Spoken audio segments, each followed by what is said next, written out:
Hi folks, welcome to my channel the average dermadoc. ఇక మొదలెడదామా? అజాథయోప్రిన్ ఇదొక సింథటిక్ ప్రోడ్రగ్ ఆఫ్ 6-mercaptopurine. ప్రోడ్రగ్స్ అసలు ఎందుకు క్రియేట్ చేస్తారు? To increase half life. 6-mercaptopurine కి just 2 hours of half life ఉంటే అజాథయోప్రిన్ కి వచ్చేసి 5 hours ఆఫ్ హాఫ్ లైఫ్ అనమాట. ఫార్ములేషన్స్ వచ్చేసి tablets 50 mg, 75 mg, 100 mg, injections 100 mg per vial.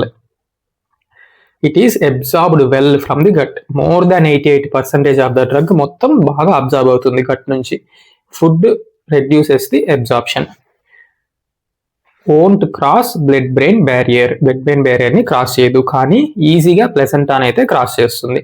And even found in breast milk.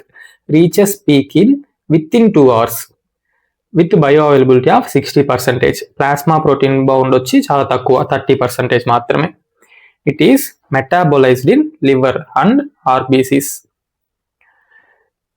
అజాథయోప్రిన్ undergoes rapid non-enzymatic conversion into 6-mercaptopurine. గట్టి నుంచి absorb అయిన వెంటనే rapid గా అజాథయోప్రిన్ కాస్త 6-mercaptopurine గా కన్వర్ట్ అవుతుంది. ఎందుకు ఇంత ర్యాపిడ్ గా కన్వర్ట్ అవుతుంది అంటే it is A non enzymatic conversion. ఎలాంటి ఎంజైమ్స్ అవసరం లేకుండా లివర్ లోపల, మన ఆర్బీసీస్ లోపల వెంటనే 6-mercaptopurine గా మారిపోతుంది. ఇప్పుడు 6-mercaptopurine కి 2 ఆప్షన్స్ ఉన్నాయి. ఒకటి అనబాలిక్ పాత్వే, ఇంకొకటి catabolic or degradative pathway. Anabolic pathway వచ్చేసి it is mediated by hypoxanthine guanine phosphoribosyl transferase enzyme HGPRT. Catabolic pathways వచ్చి 2. ఒకటేమో జాంతిన్ ఆక్సిడేస్ మీడియేటెడ్, ఇంకొకటి TPMT thiopurine methyl transferase mediated. ఈ 2 కూడా converts 6-mercaptopurine into inactive metabolites which is excreted in urine. ఈ 2 catabolic pathways లో ఏ ఒక్కటి సరిగ్గా పనిచేయకపోయినా, xanthine oxidase పనిచేయకపోయినా, ఒకవేళ మనం అల్లోప్యూరినాల్ కావచ్చు, ఫెబుక్సోస్టాట్ కావచ్చు ఇచ్చి జాంతిన్ ఆక్సిడేస్ ని ఇన్హిబిట్ చేసేస్తే majority of the mercaptopurine enters anabolic pathway to form active toxic metabolite thioguanine. Azathioprine toxic active metabolite థయోగువానిన్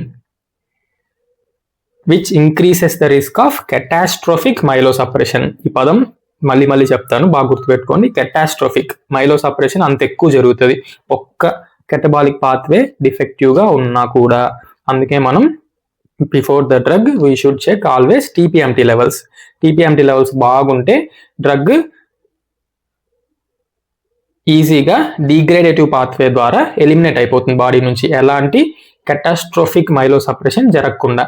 ఒకవేళ TPMT లెవెల్స్ తక్కువ ఉన్నా, జాంతిన్ ఆక్సిడేస్ తక్కువ ఉన్నా, ఈ రెండిట్లో ఏ ఒక్కటి తక్కువ ఉన్నా అనబాలిక్ పాత్వే ద్వారా majority of the drug active toxic thioguanine గా మారుతుంది. ఈ థయోగ్వానిన్ అనేది ఎండోజీనస్ ప్యూరిన్స్ లానే ఉంటది. గ్వానిన్ అనేది ప్యూరిన్, కానీ ఇక్కడ మనకి ఏముంది? థయోగ్వానిన్. ఇది ప్యూరిన్ లాంటిది. So it can easily get incorporated into DNA and RNA and inhibits purine metabolism. అంటే ప్యూరిన్ సింథసిస్ మొత్తాన్ని షట్ డౌన్ చేస్తుంది. ప్యూరిన్స్ లేకపోతే no cell division.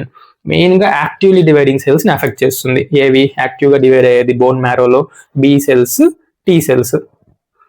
So what is the mechanism of action of azathioprine? Immunosuppression. Main గా మనము antibody production ని B cells నుంచి inhibit చేస్తే immunobullous diseases అన్నిటికీ వాడుకోవచ్చు. Like pemphigus vulgaris, bullous pemphigoid, cicatricial pemphigoid. ఇవన్నీ కూడా ఆఫ్ లేబుల్ యూజెస్ స్కిన్ కి సంబంధించి. మరి FDA అప్రూవ్డ్ యూజెస్ ఏంటి? Organ transplantation, rheumatoid arthritis. Transplanted organ కాస్త రిజెక్ట్ అవ్వకుండా ఇమ్యూనిటీ మొత్తాన్ని సప్రెస్ చేయడానికి అజాథయోప్రిన్ ని అప్రూవ్ చేశారు. కానీ దీని యొక్క ఇమ్యూనోసప్రెషన్ ప్రాపర్టీని మెనీ స్కిన్ డిసీజెస్ లో వాడతాం. Autoimmune diseases like SLE, DLE, dermato and polymyositis. Neutrophilic dermatosis like Behcet's, pyoderma gangrenosum. Vasculitis like leukocytoclastic vasculitis, granulomatosis with polyangiitis. Dermatitis atopic and contact dermatitis. Papulosquamous diseases like psoriasis, lichen planus. Photodermatosis like PMLE, chronic actinic dermatitis. Others like sarcoidosis, chronic graft versus host disease. ఈ list అంతా కూడా off label uses. Next contraindications. Pregnancy is an absolute contraindication because it is a category D drug and can easily cross the placenta. మెయిన్గా first ట్రైమిస్టర్లో కనుక ఇస్తే most of the organs produce అయ్యేదే first ట్రైమిస్టర్లో. It is very fatal to the growing baby. Relative contraindications వచ్చేసి lactation. Pregnancy ఏమో absolute, ఫుల్గా drug ఈజీగా ప్లసెంటాలోకి వెళ్తుంది. లాక్టేషన్ వచ్చి కొంచెం బ్రెస్ట్ మిల్క్లోకి వెళ్తుంది. అది కూడా 4 hours వెయిట్ చేశాక మనం బ్రెస్ట్ ఫీడింగ్ ఇస్తే పెద్ద ఎఫెక్ట్ ఏమి ఉండదు. అజాథయోప్రిన్ తీసుకున్న తర్వాత we should wait for 4 hours before breast feeding. So తర్వాత ఇచ్చుకోవచ్చు కాబట్టి ఇది రిలేటివ్ కాంట్రాఇండికేషన్. హైపర్ సెన్సిటివిటీ తెలిసిందే ఏ డ్రగ్కైనా. యాక్టివ్ ఇన్ఫెక్షన్, ఇమ్యూనిటీని సప్రెస్ చేస్తున్నాం కాబట్టి active infection is an absolute contraindication. Alkylating ఏజెంట్స్తో పాటు ఇస్తే it increases the risk of కార్సినోజెనిసిటీ.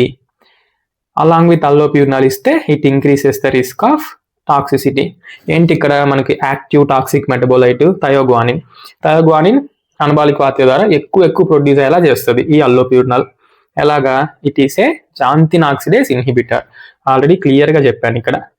ఏ ఒక్క కెటబాలిక్ పాత్వే కనుక ఇన్హిబిట్ అయినా కూడా it will lead to more and more anabolic pathway and more thioguanine. It is very toxic to bone marrow. So కొంచెమే drug ఇచ్చుకోవాలి అల్లోప్యూరినాల్తో పాటు ఇస్తుంటే.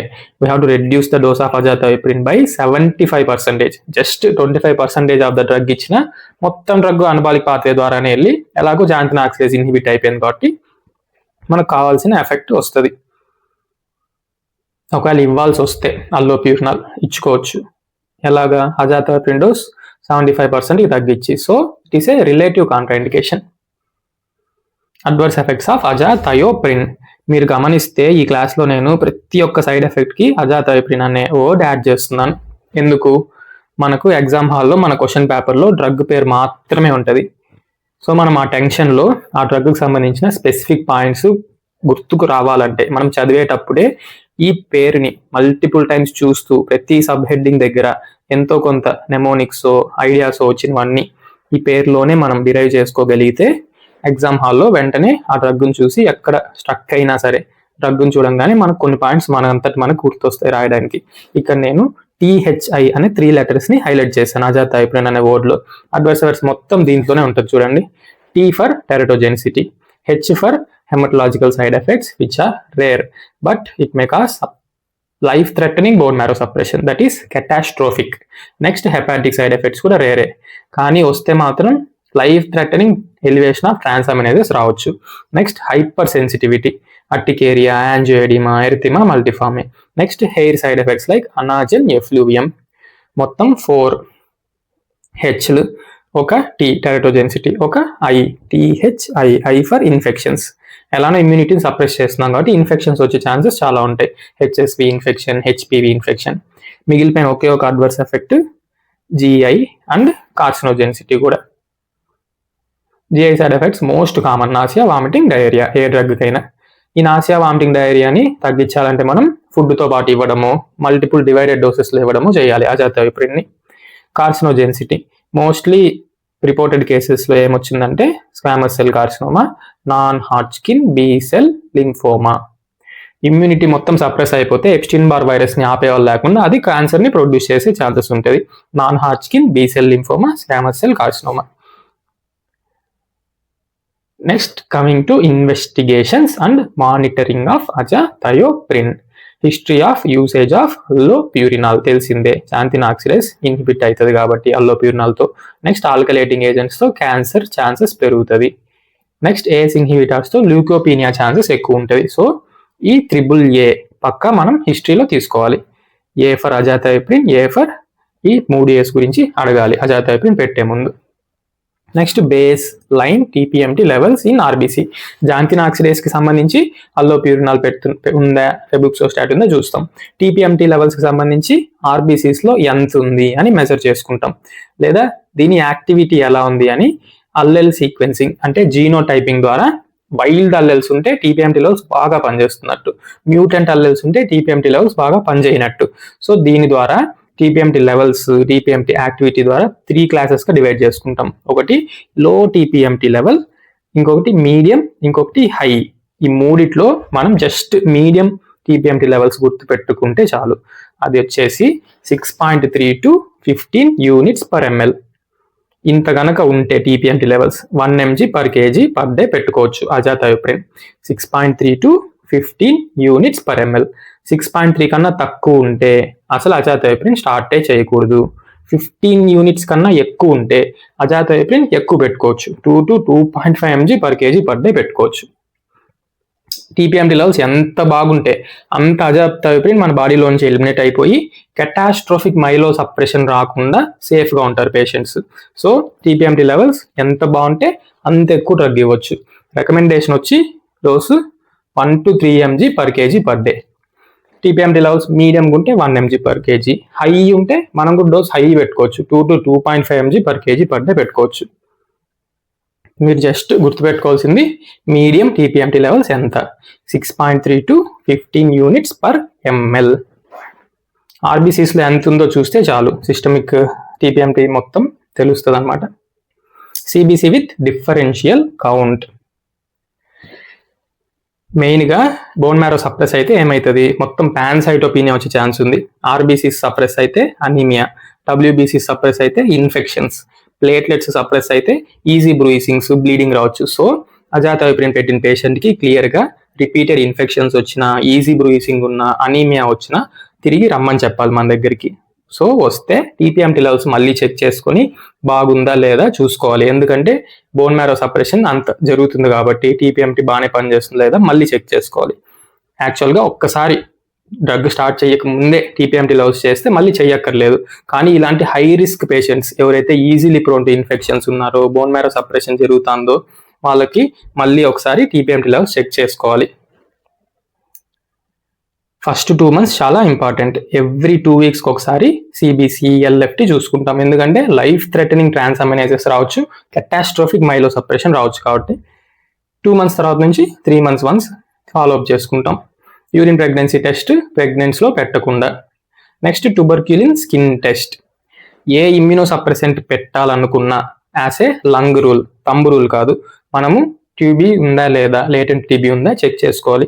ట్యూబర్క్యులిన్ స్కిన్ టెస్ట్ అవ్వచ్చు, ఇగ్రా అవ్వచ్చు, చెస్ట్ ఎక్స్రేస్ అవ్వచ్చు. ఇది నేను ఆల్రెడీ వన్ ఆఫ్ మై వీడియోలో చెప్పినట్టున్నాను, జాక్ ఇన్హిబిటర్స్లో. Drug interactions. Azathioprine reduces warfarin anticoagulant effect, cyclosporine serum levels. ఇక్కడ అజాథయోప్రిన్ వచ్చేసి కల్ప్రిట్ డ్రగ్. దేన్ని తగ్గించేస్తుంది? సైక్లోస్పోరిన్ని, వార్ఫారిన్ని. నెక్స్ట్ అజాథయోప్రిన్ మీద యాక్ట్ చేసే కల్ప్రిట్స్ ఏవో చూద్దాం. Xanthine oxidase inhibitors, allopurinol, febuxostat, XO xanthine oxidase, febuxostat inhibitor of xanthine oxidase. Next TPMT inhibitor sulfasalazine, methotrexate. ఇది కూడా 6 మర్కాప్టోప్యూరిన్ పెంచేస్తుంది. So పెరిగిన 6 మర్కాప్టోప్యూరిన్ కాస్త టాక్సిక్ థయోగుయానిన్ అయ్యే ఛాన్సెస్ ఉన్నాయి. సో అల్టిమేట్గా ఈ 3 కూడా increases the risk of catastrophic myelosuppression. ACE inhibitors వచ్చి increases the risk of leukopenia. Alkylating agents ఇస్తే ఏమవుతుంది? Increases the risk of malignancy. ఒక ఎగ్జాంపుల్ చెప్పండి ఆల్కలైటింగ్ ఏజెంట్స్కి. సైక్లోఫాస్ఫమైడ్. నెక్స్ట్ క్లాస్లో సైక్లోఫాస్ఫమైడ్ గురించి చూద్దాం. సన్ స్క్రీన్స్ చెప్పేటప్పుడు ఓరల్ యాంటీ ఆక్సిడెంట్స్కి ఒక నెమోనిక్ అనుకున్నాను చెప్దామని, కానీ మర్చిపోయాను. ఇక్కడ ఏస్ ఇన్హిబిటర్స్ గురించి చెప్తుంటే గుర్తొచ్చింది. Vitamins with antioxidant properties. ACE blockers. A for vitamin A, C for vitamin C, E for vitamin E. Yes, blockers. B for B3, vitamin B3. ఇవన్నీ యాంటీ ఆక్సిడెంట్ ప్రాపర్టీస్ ఉన్న వైటమిన్స్. ఛానల్ పేరు గుర్తుందిగా, like, share, subscribe చేయడం మాత్రం మర్చిపోకండి. Thank you. హస్త లా Vista, దస్విదాన్య.